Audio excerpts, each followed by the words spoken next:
చాలామంది ఎక్కడ ఉన్నారో చూస్తున్నా, బార్ అండ్ రెస్టారెంట్ల ముందు బండ్లు ఆపి ఉన్నారు మనోళ్ళు. సిగ్గు శర ఉండాలని చెప్తున్నా. ఇది తాగుబోతుల రాష్ట్రంగా చేసినటువంటి విషయాన్ని ఇక్కడ నేను ఎంతో, ఒక వాటర్ తప్ప ఏది తాగం. నేను సిగరెట్ తాగకుండా యువతల వ్యక్తి సమాజానికి సిగరెట్ తాగొద్దు అని చెప్పే అర్హత నాకున్నది. నేను పక్క బాత్రూమ్ పక్కకు పోయి gold flake king size cigarette తాక్కుంటూ ఈ సమాజానికి సిగరెట్ తాగొద్దు అంటే ఎవ్వడు వినడు. ఈ విషయంలో నేను 2000నే సారా వ్యతిరేక ఉద్యమంలో మాట్లాడినాం. దూబగుంట రోషమ్మ మహిళ ఈరోజు ఈ సారా మహమ్మారి ఏ విధంగా చేస్తుందో, ఇక అండ్లకు పోతే ఇళ్ళకి రాలేను కానీ, కాబట్టి మహిళా ప్రపంచం ఎన్నో బాధలు పడుతుంది ఈ సారా తాగిన భర్తలతోనే. మర్డర్స్ జరుగుతుంది, యాక్సిడెంట్స్ జరుగుతుంది, రేప్స్ జరుగుతుంది, అన్నీ సారాతోనే. కుటుంబాలు విచ్ఛిన్నమవుతున్నాయి కూడా సారాతోనే. అవసరమా సారా? సరే, ఆ మహనీయుడు అనలేదే సారా పెట్టమని, రాజ్యాంగ నిర్మాణంలో ఎక్కడ చెప్పలేదే. ప్రభుత్వం మనల ఇతర అంశాల మీద మళ్లించి వాళ్ళకు కావలసిన పనులు వాళ్ళు చేసుకుంటూ పోతుర్రు. అరిస్టాటిల్ చెప్తాడు, ప్రజాస్వామ్యం అంటే ప్రజలు నిరంతర అప్రమత్తతతో ఉండాలి. ఏమర్పాటులో ఉంటే పాలకులు ఈ ప్రజాస్వామ్య ప్రతిఫలాలను పాలితులకు, ప్రజలకు చెందనివ్వరు. పాలక స్వామ్యమైంది ఇది. ప్రజల కొరకు ప్రజల చేత నిర్వహించబడే విధానం ప్రజాస్వామ్యం. అబ్రహం లింకన్ మాజీ అమెరికా అధ్యక్షుడు చెప్పిండు. అయితే అంబేద్కర్ గారికి ఉన్నటువంటి మహోన్నత విలువలేంది, సందర్భం ఏంది? ఈరోజు మరి బోధిసత్వ, భారతరత్న, మరి భారత రాజ్యాంగ నిర్మాత రచనా సంఘం యొక్క అధ్యక్షులు డాక్టర్ బిఆర్ అంబేద్కర్ ఒక్కసారి ఆయన పుట్టిన గ్రామం పేరు చెప్తూ, ఎందుకంటే నేను ఒక టీచర్గా మీకు చెప్పాల్సిన బాధ్యత ఉంది. మధ్యప్రదేశ్ రాష్ట్రంలో మౌ అనే గ్రామంలో జన్మిస్తాడు. ఆయన ఎక్కడ జన్మిస్తాడు? మధ్యప్రదేశ్ రాష్ట్రంలో మౌ. ఆ గ్రామం పేరు ఒకే అక్షరం, మౌ. అక్కడ తర్వాత వాళ్ళ నాన్న మిలిటరీలో, ఆ బ్రిటిష్ సైన్యంలో పనిచేస్తుండు కాబట్టి ఒక పొజిషన్లో మహారాష్ట్రలోని రత్నగిరి జిల్లా అంబేవాడ్ అనే గ్రామానికి వెళ్ళి ట్రాన్స్ఫర్ అయిన ఉద్దేశంగా అక్కడ అతని చదువులు కొనసాగుతాయి. కాబట్టి అతన్ని మహారాష్ట్ర రత్నగిరి జిల్లా అంబేవాడ్ అనుకుంటారు. నో, కరెక్ట్ ఆన్సరు మధ్యప్రదేశ్లోని మహు అనే గ్రామం. సరే, మరి ఏందయ్యా ఈ ప్రపంచంలో ఎవ్వరికి లేని విలువ ఈ బోధిసత్వ భారతరత్న డాక్టర్ బిఆర్ అంబేద్కర్కే ఎందుకు ఇచ్చారు? మహనీయులు అందరు కాలేరు, అందరూ మనుషులుగానే జీవితాన్ని పూర్తి చేస్తారు. ఇతను మటుకు మహనీయుడు అయిండు. ఎందుకు అయిండు, ఎలా అయిండు, అవడానికి దారితీసిన పరిస్థితులు ఏందని మనం ఒక్కసారి లోతుగా అవగాహనకి వెళ్తే, చిన్నప్పుడు స్కూల్లో అందరూ సద్దులు ఏది మన టిఫిన్ బాక్సులు ఆ బోర్డు దగ్గర పెడదానికి వెళ్తే ఏమీ తెలియని వయసు 5-6 సంవత్సరాల ఆ పసి మనోపలకం ఎలా గాయమైందో ఒక్క నిమిషంలో చెప్తా. అయ్యో, బ్రాహ్మణులు, క్షత్రియులు, రాజపుత్తులు అందరూ పెట్టుకున్నట్టే తన టిఫిన్ బాక్స్ను కూడా ఆ బోర్డు దగ్గర పెట్టుకుందామని వెళ్ళిన అంబేద్కర్ అనే ఆ పసి మనసు 5 లేదా 6 సంవత్సరాల వయసులో అక్కడున్న బ్రాహ్మణ ఆధిపత్య సమాజంలో నుంచి వచ్చినటువంటి పిల్లలు, సార్ మహర్ అనే కులంలో పుట్టిన ఈ అంబేద్కర్ అనే పిల్లగాడు ఇక్కడ ఆయన సద్ది మూటను పెడితే మా సద్ది మూటలు మలినమవుతాయి అని చెప్పి సిగ్గు లేకుండా మానవత్వాన్ని పక్కన పెట్టి, మానవత్వాన్ని మంటగలుపుతూ కులాలను ముందుకు నెట్టి, సిగ్గు శరం లేని మనుషులుగా మనం మనుషులమైన ఆనుకునేటువంటి ఈ సమాజం ఆనాడే ఆ 5 సంవత్సరాల పసి మనోపలకం మీద గొడ్డలితోని గాయం చేసిన విషయాన్ని, అది చాలా ఎంత లోపలికి ఇంటికి వెళ్ళి, ఏంది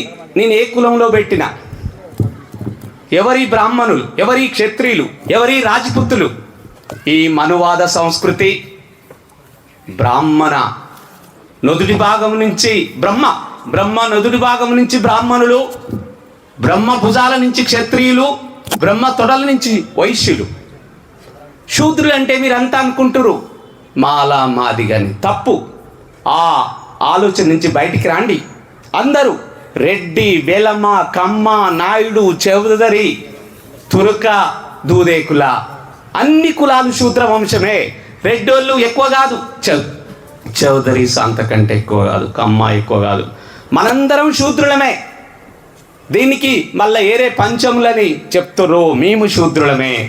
ఒక 3 వంశాలే మనుస్మృతిలో చెప్పబడ్డది. 1 బ్రాహ్మణ, 2 క్షత్రియ, 3 వైశ్య. మిగతా కులాలన్నీ బ్రహ్మ యొక్క పాదముల అరికాల నుంచి వచ్చినాయి. వీళ్ళని శూద్రులని పేరు పెట్టింది.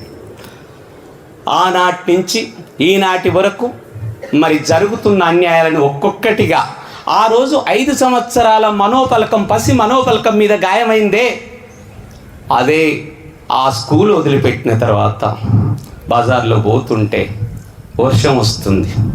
వర్షం వస్తుంటే ఆ వర్షంలో తడుస్తున్న అబ్బాయిలందరూ ఇతని క్లాస్మేట్స్ ఆ పక్క ఇళ్ళకి వెళ్ళిపోతే అది బ్రాహ్మణ వాడ.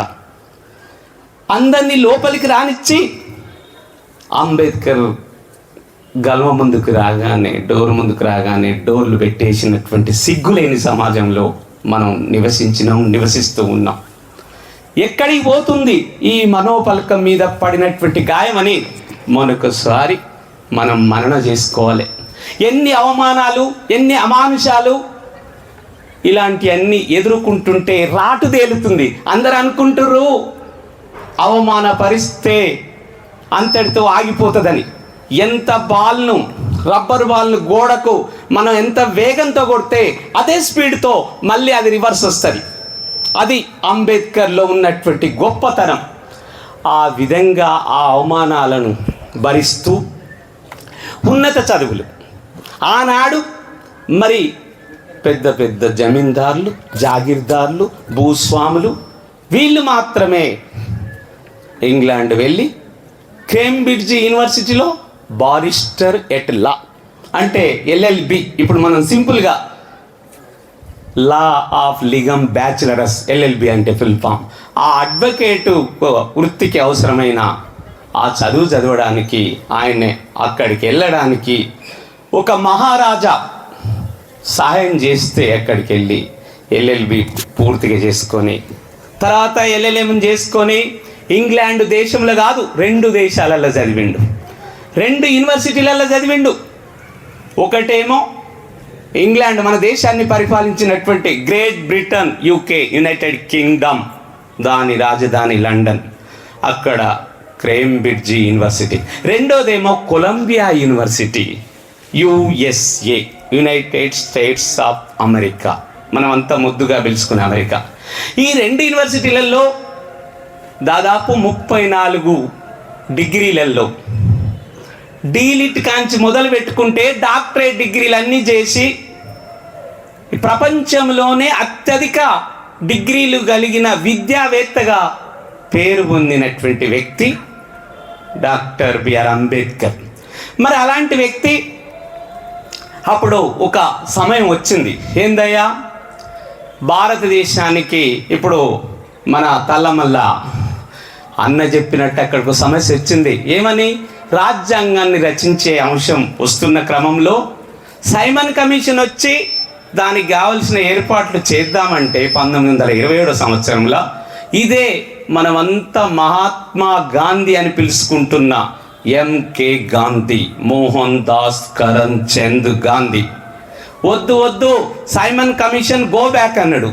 కానీ దాంట్లో ఉన్న అర్థాన్ని అర్థం చేసుకున్న, అవగాహన చేసుకున్న వ్యక్తిగా డాక్టర్ బిఆర్ అంబేద్కర్ బొంబాయి వెళ్ళి వాళ్ళు వస్తున్న స్టీమర్కు ఎదురు నిలబడి వెల్కమ్ బోర్డులు పెట్టి ఆ సైమన్ కమిషన్ను ఆహ్వానించడానికి ఇతనికి ఉన్నటువంటి సామాజిక వర్గం ఎవరెవరైతే మరి అందుబాటులో ఉన్నారో వాళ్ళతో వెల్కమ్ చెప్పిండు. గాంధీ గారి ఆలోచన ఏంది, అంబేద్కర్ గారి ఆలోచన ఏంది, భవిష్యత్తును ఎవరు ఆలోచించి ఇవాళ సైమన్ కమిషన్ గో బ్యాక్ అని ఎవరన్నారు, సైమన్ కమిషన్ వెల్కమ్ అని ఎవరన్నారు అనేది మనం 1920లో వచ్చిండు. ఇక్కడ సౌత్ ఆఫ్రికాలో అడ్వకేట్ ప్రాక్టీస్ చేసుకుంటారు. మన నల్ల జాతి సూర్యుడు నెల్సన్ మండేలా దేశమే సౌత్ ఆఫ్రికా. మామూలు విషయం కాదు. ఇవాళ అంబేద్కర్ ఆలోచన ధోరణినే నెల్సన్ మండేలా అక్కడ అమలు చేసి 27 సంవత్సరాలు జైలు జీవితం అనుభవించి మళ్ళీ అదే దేశానికి అధ్యక్షుడు పనిచేసినటువంటి మహనీయుడు నెల్సన్ మండేలా. అయితే మరి అలాంటి దేశంలో ప్రాక్టీస్ చేసుకుంటున్నటువంటి ఈ యొక్క గాంధీ 1920 వరకు పత్తలేడు ఇక్కడ. అంబేద్కర్ ఒకవైపు ఇంటలెక్చువల్స్తోని కలిసి ఉద్యమాన్ని ప్రేమ చేస్తూ ఒకరోజు బ్రిటిషర్సు పరిశీలన కోసము నెహ్రూ గారింటి తలుపు 12:30 గంటలకు కొట్టిరట. రాత్రి నిద్రపోతున్నారు. తర్వాత బాలగంగాధర్ గారి తలుపు తట్టిరు, నిద్రపోతున్నారు. 2:30కు బొంబాయి నగరంలో ఎవరింటి తలుపు తట్టిరంటే 2:30, 3:30కు డాక్టర్ బిఆర్ అంబేద్కర్ గారి ఇంటి తలుపు తడితే లైట్ వేసుకొని పుస్తకాలు అధ్యయనం చేస్తుండ్రు. మరి ఎవరు ఇక్కడ చదువరి, ఎవరు చదువు పట్ల ఎంత శ్రద్ధ వహిస్తుర్రో మనము ఒకసారి అర్థం చేసుకోవాల్సిన అవసరం ఉన్నది. అలాంటి మహనీయుడు మామూలు పుస్తకాలు కాదు.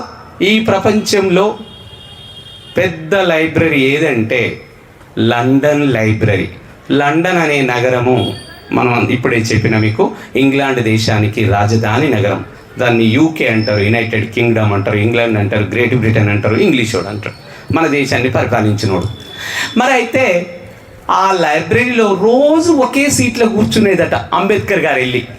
ఒకరోజు అంబేద్కర్ గారు ఆ డోర్ దగ్గరికి రాగానే ఆ సీట్లో వేరే అతను కూర్చొని ఉన్నాడంట. అది చూసిన ఈ లైబ్రేరియన్, ఎవరయ్యా లైబ్రేరియన్, ఆ పుస్తకాలను అక్కడ జాగ్రత్తగా ఉండేటువంటి ఆ లైబ్రరీకి, గ్రంథాలయానికి పెద్ద ఆయనే అంబేద్కర్ గారు వస్తున్నది చూసి ఆ కుర్చీ దగ్గరికి వెళ్ళి, బాబు మీరు లేస్తారా? ఎందుకు లేవాలి? ప్రతిరోజు ఇక్కడ అంబేద్కర్ గారు కూర్చొని పుస్తక పఠనం చేస్తారు, మీరు కొంచెం లేచి పక్కకి వెళ్ళండి, ఇంకా సీట్లు ఖాళీగా ఉన్నాయి కదా అని ఆ లైబ్రేరియన్ వినమ్రంగా చెప్తే ఆ పాఠకుడు లేచి పక్క సీట్లో కూర్చున్న తర్వాత అంబేద్కర్ గారు వచ్చి ఆ సీట్లో ఆసీనులైందంట. ఆ విధంగా రెగ్యులర్గా లైబ్రరీకి వెళ్ళి ఆ లండన్ లైబ్రరీలో ఉన్నటువంటి పుస్తకాలన్నింటినీ అధ్యయనం చేసినటువంటి మహానుభావుడు ఏం జరిగిందో చెప్తాం. ఈ ప్రపంచంలో అతిపెద్ద లైబ్రరీ అయిన ఈ లండన్ లైబ్రరీలో ఇంతకు మించిన లైబ్రరీ అమెరికాలో లేదు, ఫ్రాన్స్లో లేదు, రష్యాలో లేదు, ఏ దేశంలో లేదు. ప్రపంచంలో మొత్తం దేశాలు 200 దేశాలండి, 7 ఖండాలు. ఆ 200 దేశాలలో ఉన్నటువంటి గొప్ప లైబ్రరీ లండన్ లైబ్రరీ. అందులో ఉన్న పుస్తకాలు, గ్రంథాలు ఎక్కడ లేవు, మ్యాగజైన్స్, అవే గొప్పది. అయితే ఇప్పటి వరకు కూడా ఆ లండన్ లైబ్రరీలో ఉన్నటువంటి గ్రంథాలను, పుస్తకాలను, మ్యాగజైన్స్ను పూర్తిగా చదివేసిన వ్యక్తులు నలుగురు. ఒకరు ఆ ఇంగ్లాండ్ దేశం మాజీ ప్రధానమంత్రి విన్స్టన్ చర్చిల్. ఏం పేరండి? Winston Churchill. రెండవ వ్యక్తి అమెరికా మాజీ అధ్యక్షులైన అబ్రహం లింకన్ గారు. మూడవ వ్యక్తి జర్మనీ దేశం నుంచి కారల్ మార్క్స్. ఇవాళ శాస్త్రీయ సామ్యవాదానికి, కమ్యూనిస్టు సిద్ధాంతాన్ని తోడించి చెప్పినటువంటి మహానుభావుడు కారల్ మార్క్స్. ఇక నాలుగో వ్యక్తి వస్తున్నాడు. ఎక్కడి నుంచి వస్తుండో? అతి పేద దేశం భారతదేశం, ఆసియా ఖండం నుంచి ఎవ్వడు చదవలే. ఒకే ఒక వ్యక్తి ఆ లండన్ లైబ్రరీలో, నాలుగవ వ్యక్తి మన భారతదేశానికి రిప్రజెంటేటివ్గా, ప్రతినిధిగా ఉండి ఆ లైబ్రరీలో ఉన్నటువంటి కంప్లీట్ పుస్తకాలను చదివినటువంటి మహామేధావి బోధిసత్వ డాక్టర్ బిఆర్ అంబేద్కర్, భారత రాజ్యాంగ రచనా సంఘం యొక్క అధ్యక్షుడు. రాజ్యాంగాన్ని మొత్తం 9 మంది రచించారండి. ఆ 9 మంది పేర్లు మీ నోటీస్కి తెస్తున్నా. Sir Alladi Krishnaswami Ayyar, sir N Gopalaswami Ayyangar, DP Khaitan, BL Mitter, TT Krishnamachari, తర్వాత డాక్టర్ బిఆర్ అంబేద్కర్. ఇందులో ఈ 9లో ఇద్దరిలో ఒక అతను మధ్యలో రిజైన్ చేస్తాడు, ఒక అతను మధ్యలో చనిపోతాడు. ఇక్కడ సబ్జెక్ట్ ఏమైందంటే బాగా చలి, రాజ్యాంగాన్ని రచించడానికి 2 సంవత్సరాల 11 నెలల 18 రోజులు పడుతుంది. 64 లక్షల రూపాయల ఖర్చు వచ్చింది. ఈ ప్రపంచంలో భారతదేశ రాజ్యాంగం అంత పెద్ద రాజ్యాంగం ఇంకొకటి లేదు. లిఖిత రాజ్యాంగం ఇది. ఏం సార్ మీరు లిఖిత రాజ్యాంగం అంటారు? లిఖ్నా అంటే రాయుట. అంటే అలిఖిత రాజ్యాంగం కూడా ఉంటుందా? ఉన్నది. ఎక్కడున్నది ప్రపంచంలో? రాయబడిన రాజ్యాంగం అంటే ఇంగ్లాండ్ దేశానికే ఉన్నది. అంటే ఈ సంవత్సరం ఏప్రిల్ నెలలో ఏది చేస్తారో వచ్చే సంవత్సరం ఏప్రిల్ నెలలో కూడా అదే చేస్తారు. కన్వెన్షన్స్ ప్రకారం నడుస్తుంది. దేని ప్రకారం నడుస్తుంది? కన్వెన్షన్స్, సమావేశాలు, సభల ప్రకారం. అంటే నెక్స్ట్ ఇప్పుడు ఆగస్టులో మనం అంతా బోనాల పండుగ చేసుకుంటాం, శ్రావణ మాసం. మళ్ళీ నెక్స్ట్ ఇయర్ అదే ఆగస్టులో ఏం చేసుకుంటాం? బోనాల పండుగ. అంటే అక్కడ రాజ్యాంగం రాయబడి లేదు. అంటే మరి అలాంటి లిఖిత రాజ్యాంగాన్ని రచించేటప్పుడు ఈ 9 మంది ఉన్న దాంట్లో ఒక విపరీతమైన చలి అండి. ఆ చలి తట్టుకోలేక అందరి ఆరోగ్య పరిస్థితులు క్షీణిస్తే ఆ బరువంతా, పేరుకే 9 మంది రచించిరు లిస్టులో, కానీ ఆ బరువంతా ఈ బోధిసత్వ భారతరత్న డాక్టర్ బిఆర్ అంబేద్కర్ గారి మీదనే పడ్డది. సమయం లేదు. ఆ రాజ్యాంగాన్ని రచిస్తున్నప్పుడు లండన్కు పోయి కొన్ని పుస్తకాలను అధ్యయనం చేస్తుంటే మరి అంబేద్కర్ భార్య శ్రీమతి ఫోన్ చేసింది. వేరే ఫోన్లు ఎప్పుడు వస్తున్నారు? పెద్ద కొడుకు అట్లా అయిపోయాయి, చిన్న కొడుకు చావుకు దగ్గరైండు, మెడిసిన్ తెద్దానికి పైసలు లేవు అని రమాబాయి ఫోన్ చేస్తే, అంబేద్కర్ గారి సతీమణి ఫోన్ చేస్తే, రమా నేను వస్తే ఆ మెడిసిన్స్ ఇప్పించి నీకు నాకు కలిగిన ఈ సంతానమైన కొడుకును రక్షిస్తనేమో, కానీ భారతదేశంలో ఉన్నటువంటి అప్పుడు జనాభా తక్కువ, ఈ 3-4 కోట్ల జనాభా చచ్చిపోతుండ్రే, నేను రాలేను. ఎట్లనండి, బాబు చనిపోయేటట్టుంది, అయినా నేను రాలేను. బాబు చనిపోతే నువ్వు నేనే బాధపడాలి, కానీ భారతదేశ ప్రజలకు అవసరమైన రాజ్యాంగాన్ని అందించకపోతే రేపు రాబోయే తరాలు బాధపడతారే, రాబోయే తరాల వారు, రాబోయే ప్రజానికం బాధపడతారే అని ఆనాడే ఎంతో విశాల దృక్పథంతో మానవీయతను చాటినటువంటి మహోన్నతుడు బోధిసత్వ భారతరత్న డాక్టర్ బిఆర్ అంబేద్కర్. అలాంటి వ్యక్తిని నెహ్రూకు, బ్రాహ్మణాధిపత్యంలో ఉన్నటువంటి ఈ జవహర్లాల్ నెహ్రూకు, మరి మోహన్ దాస్ కరమ్చంద్ గాంధీకి మంత్రివర్గంలో తీసుకోవడానికి ఆలోచన అవసరమా? మీరు మనుషులేనా? సిగ్గు, శరము, చీము నెత్తురుందా అని నేను ఒక టీచర్గా అడుగుతున్నా. ఎవరు అవసరమో, ఎవరు అవసరం లేదో, ఎవరు న్యాయంగా పనిచేస్తారో, ఎవరు కమిట్మెంట్తోని కృషి చేస్తున్నారో మీ కళ్ళ ముందు రాజ్యాంగాన్ని సమర్పించిన రోజులు గుర్తులేవా?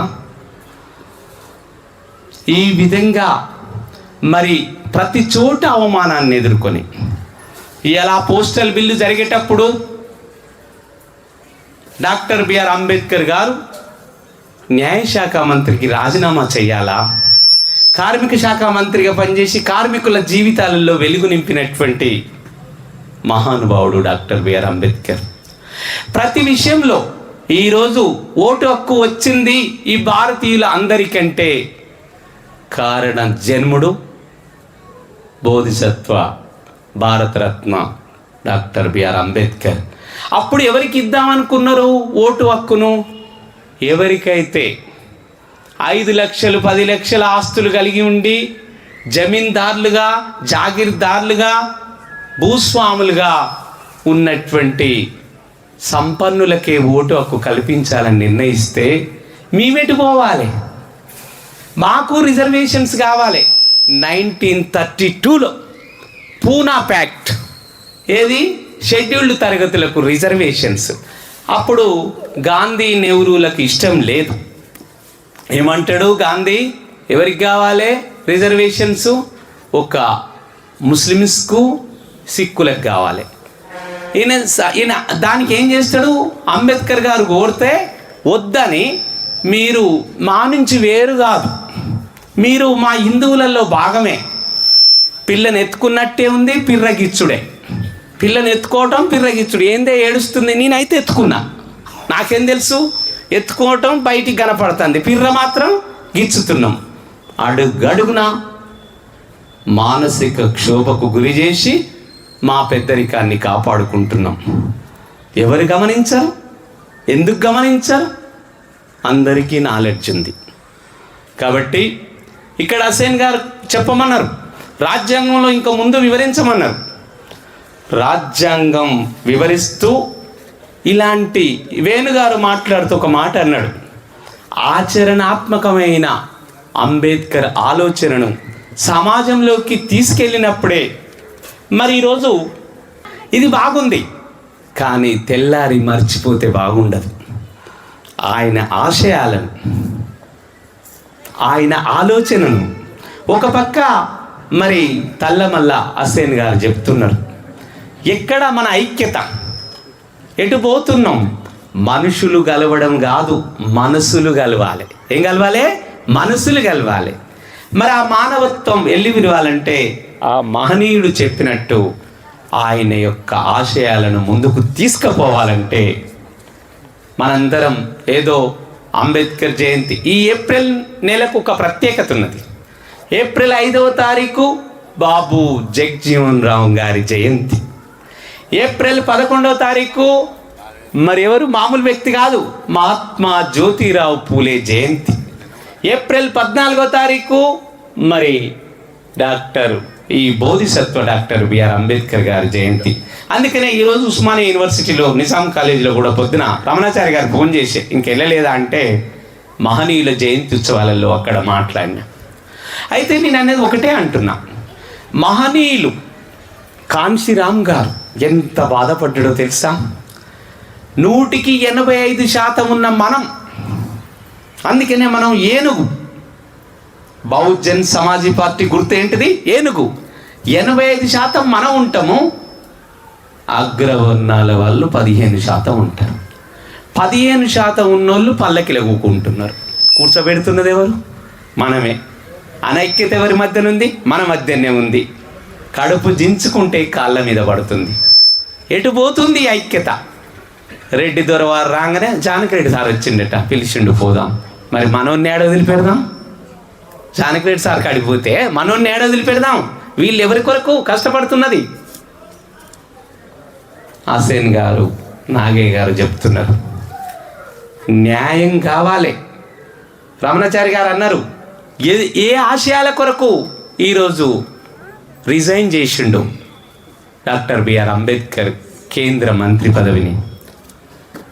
ఒకటే చెప్తున్నా, తెలంగాణ ప్రత్యేక రాష్ట్రం ఈరోజు అవ్వడానికి మూల కారకుడు డాక్టర్ బిఆర్ అంబేద్కర్. భారత రాజ్యాంగంలో ఏం రాసిండు? ఆర్టికల్ 3లో ఒక ప్రాంత ప్రజలు తమ ప్రాంత సెల్ఫ్ రెస్పెక్ట్, ఆత్మాభిమానాన్ని ముందు పెట్టి ఆ ప్రాంతం భారతదేశం నుంచి ఇతర ఆధిపత్య ప్రాంతాల దురాగతాల నుంచి స్వేచ్ఛను కోరుకుంటే ఆ ప్రాంత ప్రజల ఆత్మాభిమానాన్ని గౌరవించి ప్రత్యేక రాష్ట్రం చేయడం కొరకే భారత రాజ్యాంగంలో ఆర్టికల్ 3 ఉన్నది. కాబట్టే ఈరోజు సోనియా గాంధీ మరి 29వ రాష్ట్రంగా తెలంగాణను చేసింది. కానీ ఎవరు అనుభవిస్తున్నారు ఫలాలు? ఆత్మగౌరవం ఎక్కడున్నది? మరి సాంఘిక సమానత్వం ఏది? రాజకీయ సమానత్వం ఎటుపోతుంది? ఇక ఆర్థిక సమానత్వం విషయానికి వస్తే అసలు విషయాలు, హెరాల్డ్ జాన్ లాస్కీ అనే England political science scientist, political science తత్వవేత్త చెప్తుండు, ఒక పెద్ద గ్రంథం రాసిండు, గ్రామర్ ఆఫ్ పాలిటిక్స్ అనే గ్రంథంలో చెప్తుండు, ఆర్థిక సమానత్వం లేని రాజకీయ సమానత్వం వట్టి బూటకం, నిరర్ధకం అని చెప్పిండు. ఎవరికి ఉందండి? ఇలా ఒక వార్డు, సూర్యాపేట వార్డు కౌన్సిలర్ నిలబడాలంటే 1 కోటి నుంచి దాదాపు 80 లక్షల వరకు ఖర్చు పెడుతున్నారు. రాజకీయ సమానం ఇచ్చినామండి మేము. ఎస్సీ వాళ్ళకేరే కొన్ని కార్పొరేటర్ పదవులు కేటాయించినాం, కొన్ని కౌన్సిలర్ మహిళలకు ఏరే కేటాయించినాం. మళ్ళీ అయినా భర్తలం మేము పెత్తనం చేస్తాం మహిళల దాంట్లో. సిగ్గుండాలి. భార్యకి ఇచ్చినప్పుడు భర్త వచ్చి చేస్తుండు. ఎస్సీలకు ఇచ్చిన కాడ మళ్ళీ అక్కడ డామినేషను రెడ్డి వాళ్ళది, చౌదరి వాళ్ళది, కమ్మ వాళ్ళది, బీసీలది. నేను ఒకటే అడుగుతున్నా, ఎవరి నియోజకవర్గాలు వాళ్ళకు సపరేట్ నియోజకవర్గాలని ఆ రోజే 1932వ సంవత్సరంలో కమ్యూనల్ అవార్డు కింద డాక్టర్ బిఆర్ అంబేద్కర్ ప్రకటించినప్పుడు మరి ఆ రకంగా కేటాయించబడ్డ అంశాలలో మాన్యశ్రీ కాన్షీరామ్ బాధపడి బహుజన్ సమాజ్ పార్టీ అనేది ఒకదాన్ని స్థాపిస్తే బహుజనులందరూ ఆధిపత్య కులాల అరాచకాలకు బలవుతున్న మన బహుజనులం ఒక ప్లాట్ఫామ్ మీదకి వచ్చి మనం అధికారం సీట్లో మనం కూర్చుంటే కానీ మేకలు ఎంతసేపు పులుల ఆధిపత్యానికి బలైనట్టే ఈ యొక్క నిమ్న జాతి అణచివేతకు గురవుతున్నటువంటి కులాల గురించి అంబేద్కర్ చెప్పిన అంబేద్కరు మరి గౌతమ్ బుద్ధుని ఆశయాలు, బుద్ధుని మించిన మేధావి లేడు. అలాంటి బుద్ధుని ఆలోచనను ఈరోజు డాక్టర్ బిఆర్ అంబేద్కర్ గారు ముందుకు తీసుకొచ్చారు. అంబేద్కర్ గారి ఆలోచనను అంతకుముందు మహాత్మా జ్యోతిరావు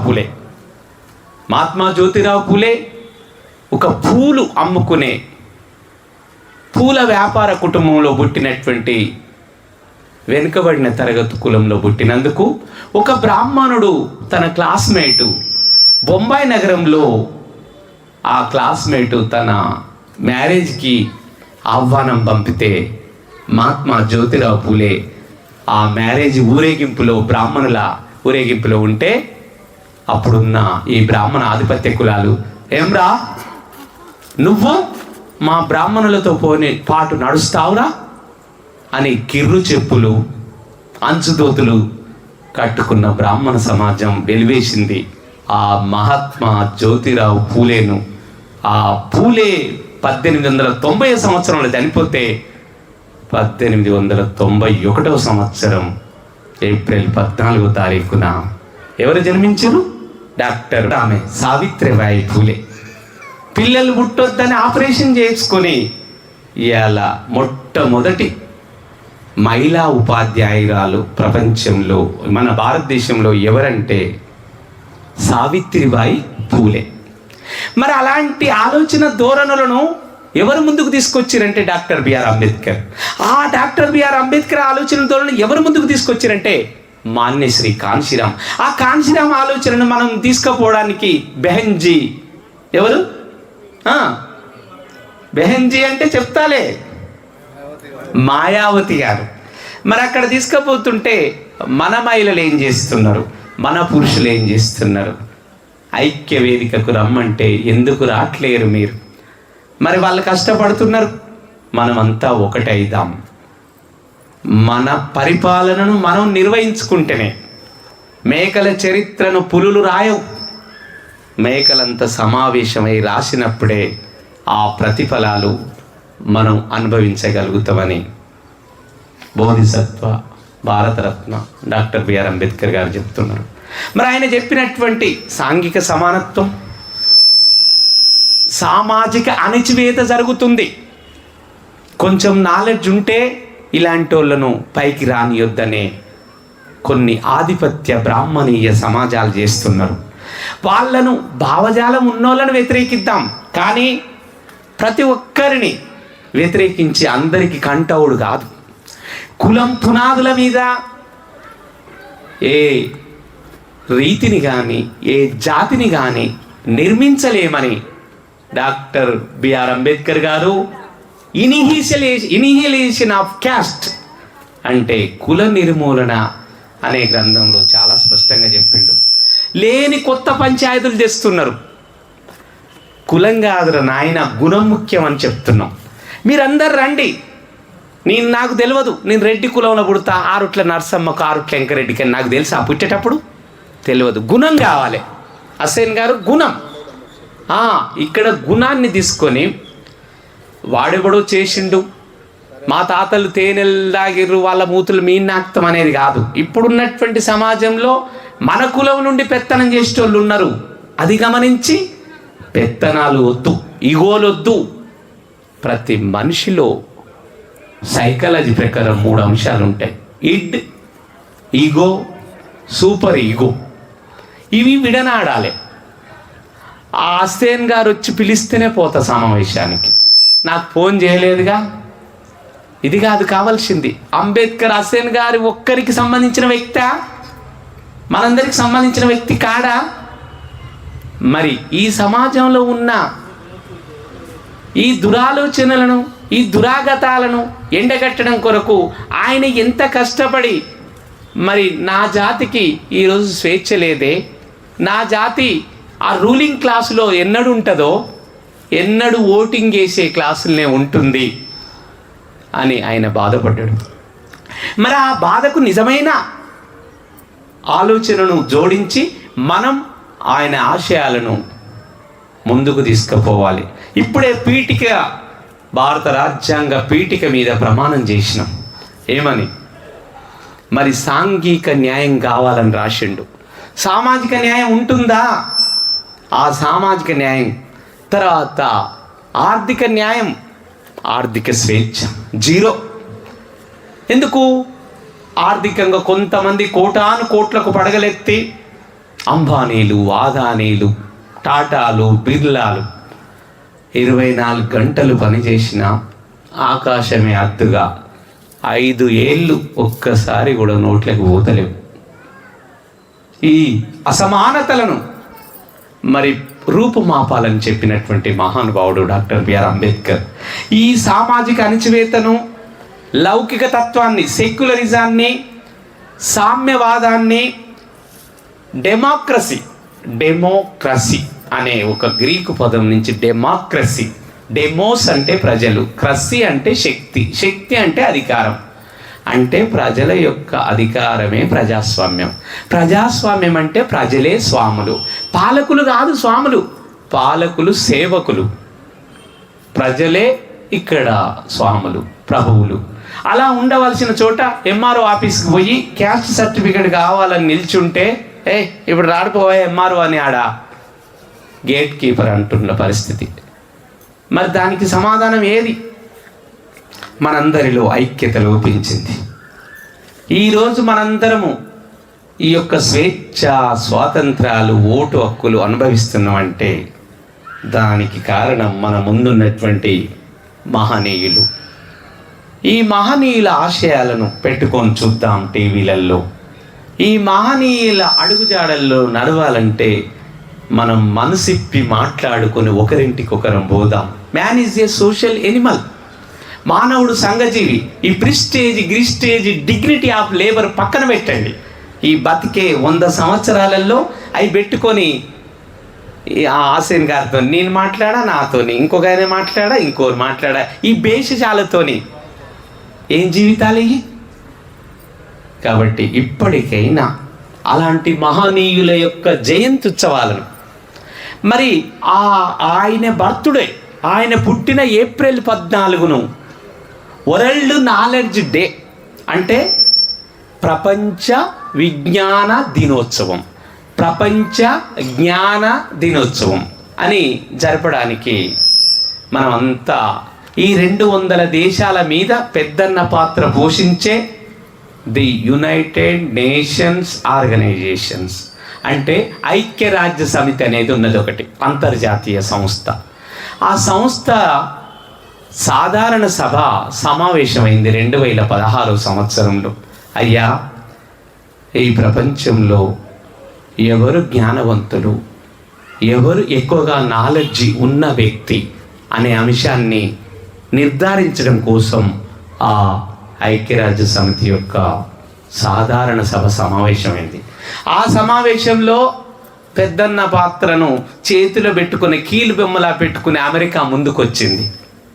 మా దేశం నుంచి ప్రతినిధి పెట్టాలని పైరవీ చేసింది. సరే, అది అట్లా ఆగింది. తర్వాత దాని పక్కనే యూకే, యునైటెడ్ కింగ్డమ్, ఇంగ్లాండ్ వాళ్ళు ముందుకు వచ్చారు. మా దేశం వాళ్ళలో ఎవరి రోజైనా విన్స్టన్ చర్చిలే కావచ్చు, ఇంకొకరు కావచ్చు, మా దేశంలో పుట్టిన వాళ్ళను వాళ్ళ బర్త్డేనే వరల్డ్ నాలెడ్జ్ డే చేయాలని.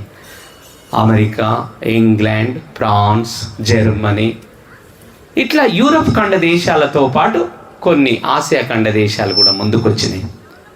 కానీ ఆ అప్లికేషన్స్ అన్నిటినీ పరిశీలించిన తర్వాత అత్యంత మేధా సంపత్తి కలిగిన వాడు, అత్యంత వినయము విధేయత కలిగిన వాడు, సౌమ్యుడు, దూరదృష్టి కలిగినటువంటి మహనీయుడు, గౌతమ బుద్ధుని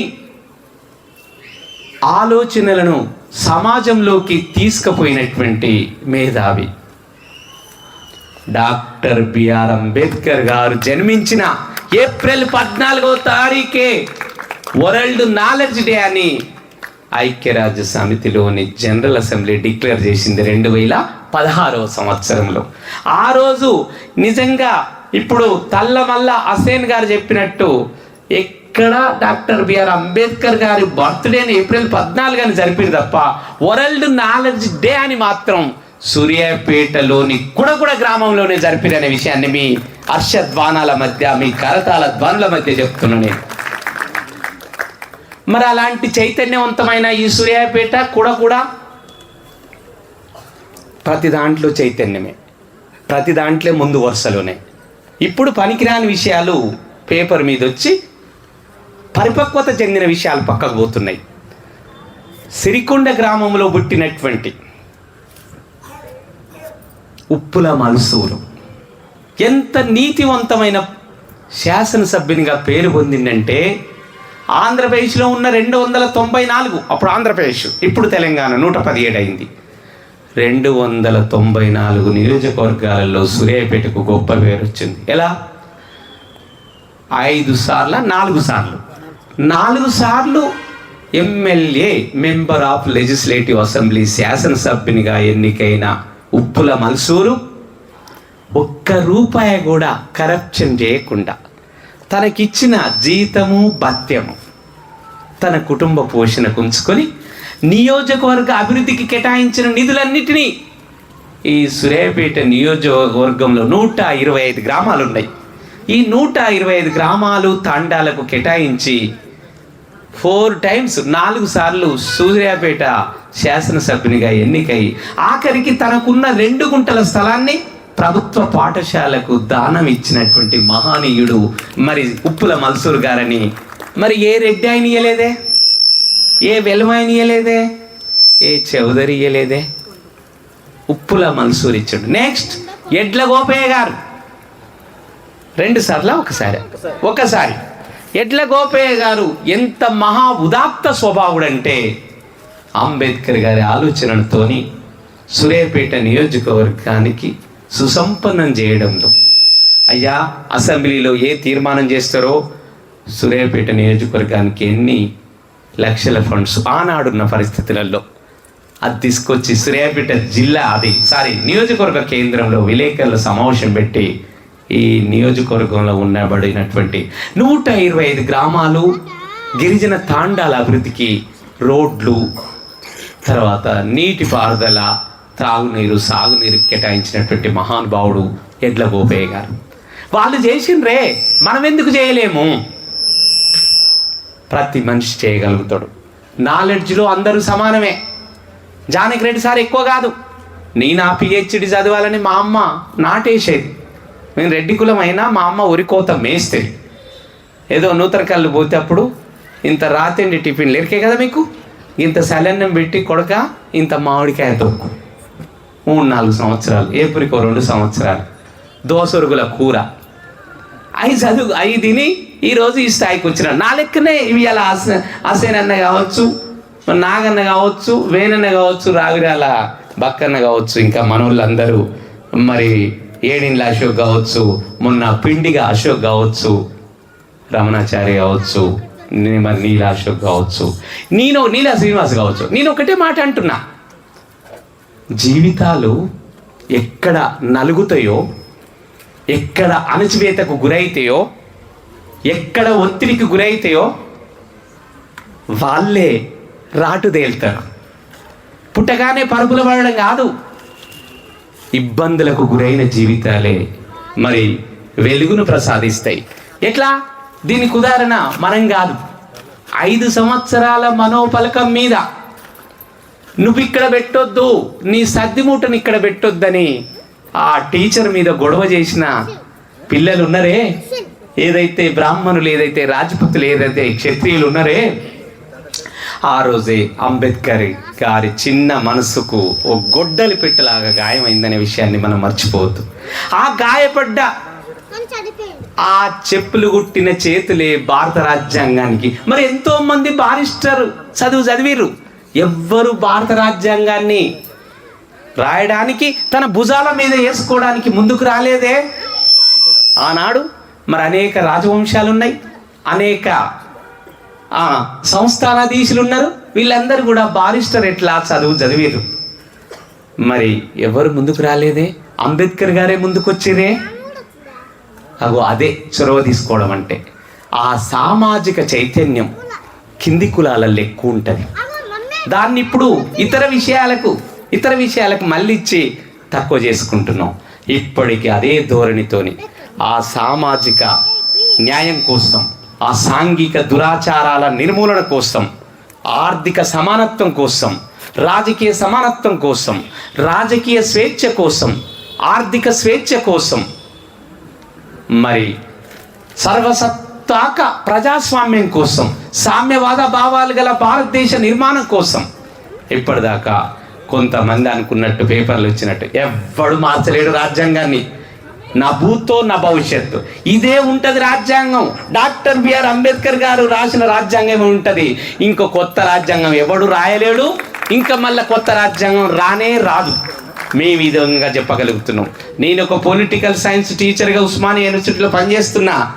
నీ అమిత్ షాలు, నీ నరేంద్ర మోడీల నుంచి కానే కాదు. రాజ్యాంగాన్ని ఉల్లంఘించేటోళ్ళు రాజ్యాంగాన్ని రాస్తారా అండి? రాజ్యాంగ నియమాలను కాదు మారవాల్సింది, నియమాలను పాటించని ఆటగాండ్లను మారవాలి. ఆట నియమాలు కరెక్టే ఉన్నాయి, కానీ ఆడలేక మధ్యలో ఓడు అన్నాడట వెనకట నాటకం వేస్తుంటే.